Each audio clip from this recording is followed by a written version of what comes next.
the Supreme Personality of Godhead said, "Again I shall declare to you this supreme wisdom, the best of all knowledge, knowing which all the sages have attained the supreme perfection.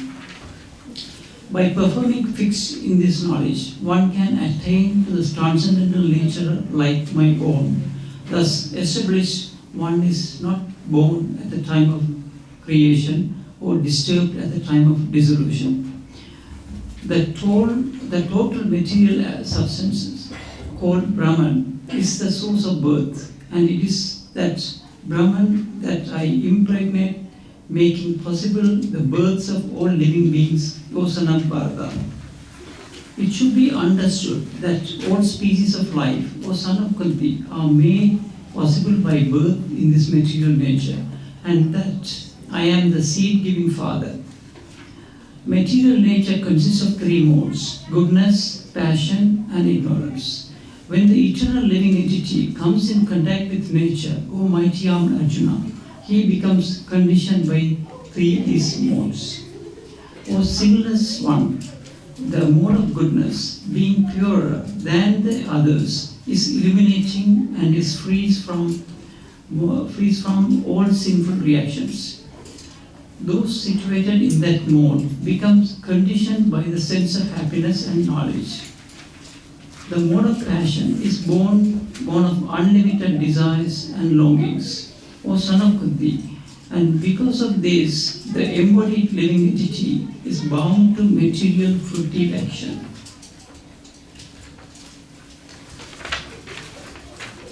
O son of Bharata, know that the mode of darkness, born of ignorance, is the delusion of all embodied living entities. The results of this mode are madness, ignorance, and sleep, which bind the conditioned soul.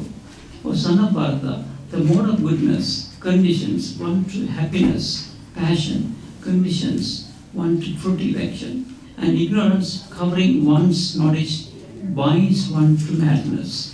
Sometimes the mode of goodness becomes prominent, defeating the modes of passion and ignorance. O son of Bharata, sometimes the mode of passion defeats goodness and ignorance, and at the times ignorance defeats goodness and passion. In this way, there is always competition for supremacy. The manifestation of the mode of goodness can be experienced when all the gates of the body are eliminated by knowledge.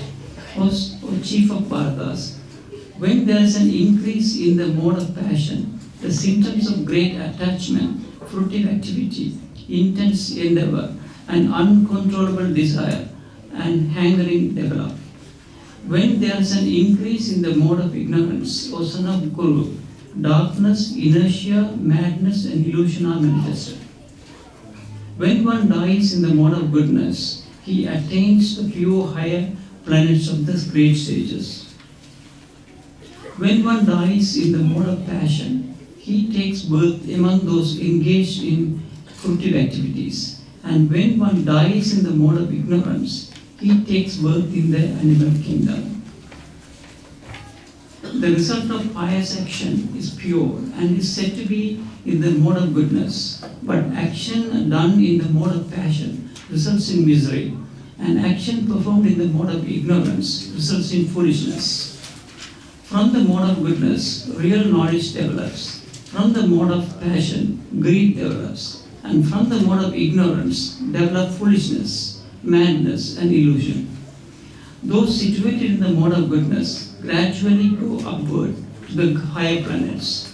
Those in the mode of passion live on the earthly planets, and those in the abominable mode of ignorance go down to the hellish worlds.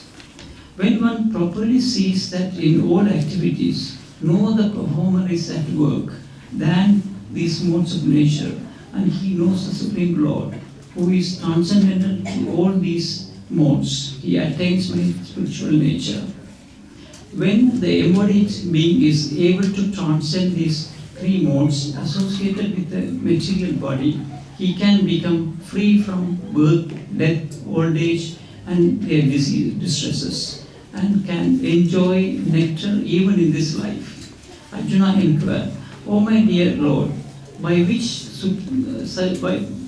symptoms is one known who is transcendental to these three modes. What is his behavior? And how does he transcend the modes of nature?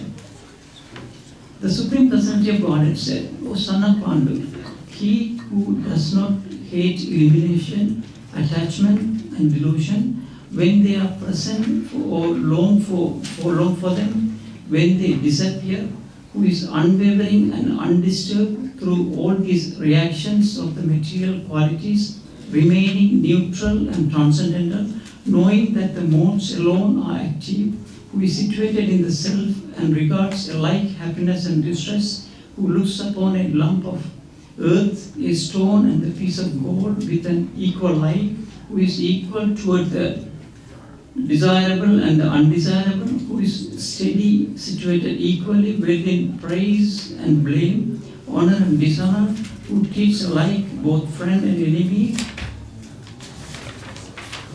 and who has renounced all material activities. Such a person is said to have transcended the modes of nature. One who engages in devotional service, unfailing in all circumstances, at once transcends the modes of material nature and thus comes to the level of Brahman. And I am the basis of this impersonal Brahman, which is immortal, imperishable, and eternal, and is the constitutional position of ultimate happiness. Hare Krishna. Thank you, Yogesh and Madhusudan Prabhu. Next is Aparna, who will be